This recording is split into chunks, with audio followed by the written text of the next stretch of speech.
नमस्कार, जन एकता संदेश में आपका स्वागत है। आज हमारे बीच चर्चा के लिए है सीपीआईएम जिला सिरमौर के सचिव राजेंद्र ठाकुर जी। राजेंद्र ठाकुर जी, हम आपसे जानना चाहेंगे कि दिल्ली के बॉर्डर पे जो किसानों का महाधरना चला है, ये जस का तस बना हुआ है, तो सरकार और किसानों के बीच ऐसी क्या नौबत आ गई है जो किसान सरकार की बात नहीं सुन रहे हैं, और क्यों उनके बीच में बात नहीं बन रही है? ऐसा क्या इस बिल के अंदर है, और जो सरकार ने संशोधन प्रस्ताव दिया है, किसान नेता इसे क्यों स्वीकार नहीं कर रहे हैं? देखिए, जो ये धरना आज 15वें दिन में चला गया है और पूरे देश के अंदर ये विरोध कार्रवाइयां हो रही है, इसमें मुख्यतः तो ये है कि 5 जून 2020 को जो केंद्र की सरकार ने भारतीय संसद के अंदर 3 कृषि कानून पारित किए हैं, वो बिल्कुल किसान विरोधी हैं। और किसान विरोधी नहीं, बल्कि किसानों की आत्मा की हत्या उन जो है कानूनों में की गई है। इसी को लेकर आप जानते हैं कि पूरे देश के अंदर विरोध कार्रवाइयां हो रही है और दिल्ली के तमाम बॉर्डर्स पर जो है वो किसान डटे हुए हैं। हाँ, ये दूसरी हाल ही में जो ये पिछले कल वार्ता जो सरकार और किसानों के बीच थी, और उसके बाद जो सरकार ने एक प्रस्ताव, इसमें संशोधन प्रस्ताव किसानों के समक्ष पेश किया, किसानों ने उस प्रस्ताव को ठुकरा दिया, क्योंकि जो किसानों ने जो अपनी मांग रखी थी कि इसको निरस्त किया जाए, लेकिन सरकार अभी अड़ी हुई है कि उसी कानून को वो निरंतर करना चाहते हैं। जो उन्होंने संशोधन प्रस्ताव किसानों के समक्ष रखा है, वो संशोधन प्रस्ताव तर्कसंगत नहीं है, इसलिए किसानों ने उस प्रस्ताव को वो ठुकरा दिया। क्योंकि जो खेती कानून है और संशोधन प्रस्ताव के अंदर जो कुछ बातें आई थी, उससे ये साबित होता है कि आप ये भी देख रहे हैं कि सरकार का वो एक पर्दे के पीछे जो चीजें थी वो सामने आना शुरू हुई है, जो संशोधन प्रस्ताव में भी हुई है, कि जो खेती को रहन रखने की बात है, कर्ज का मुद्दा है, दूसरी चीजें हैं, सिविल कोर्ट में जाने के इश्यूज हैं, है ना, एमएसपी का जो इशू है, ये सारी बातें जब सामने आई तो उससे ये मुखर हुआ कि ये कहीं ना कहीं खेती के कानूनों में ये चीजें जो है सरकार ने किसान विरोधी रखी हुई तो है। इसमें अब जैसे सरकार ने लिखित में आश्वासन दे दिया है, तो उसके बाद भी किसान नेताओं को क्या आपत्ति है इसमें? लिखित में जो आश्वासन दिया, तो लिखित तो कोई आश्वासन नहीं है ना, लिखित आश्वासन तो कोई नहीं होगा जब तक वो कानून है। कानून के ऊपर लिखित आश्वासन नहीं हो सकता। कानून को या निरस्त करो या उस कानून को बदलो, ये इसमें उसको ही तर्कसंगत माना जाएगा। तो अब आपके जिला सिरमौर के अंदर तो आगे की क्या रणनीति होगी? ये आंदोलन कब तक चलेगा और जिला सिरमौर की इसमें क्या भागीदारी रहेगी?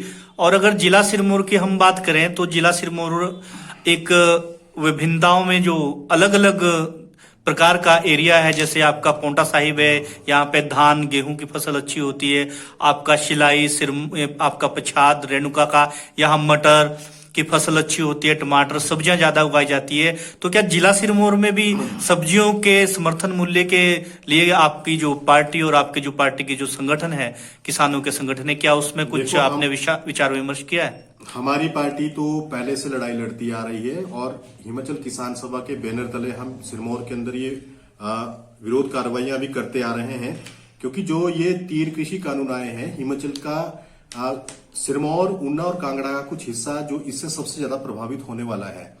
इसलिए हम ये देखते हैं कि सिरमौर के अंदर पहले ही ना तो गन्ना, धान और गेहूं जो मार्केटेबल सरप्लस होता है सिरमौर के अंदर, उसके लिए सरकार के पास मंडियां नहीं है और एफसीआई ने इसके भंडारण का अभी तक प्रबंध भी नहीं किया है। अभी भी हमारे को जो है दूसरे राज्यों के अंदर ये उत्पाद बेचने के लिए जाना पड़ता है।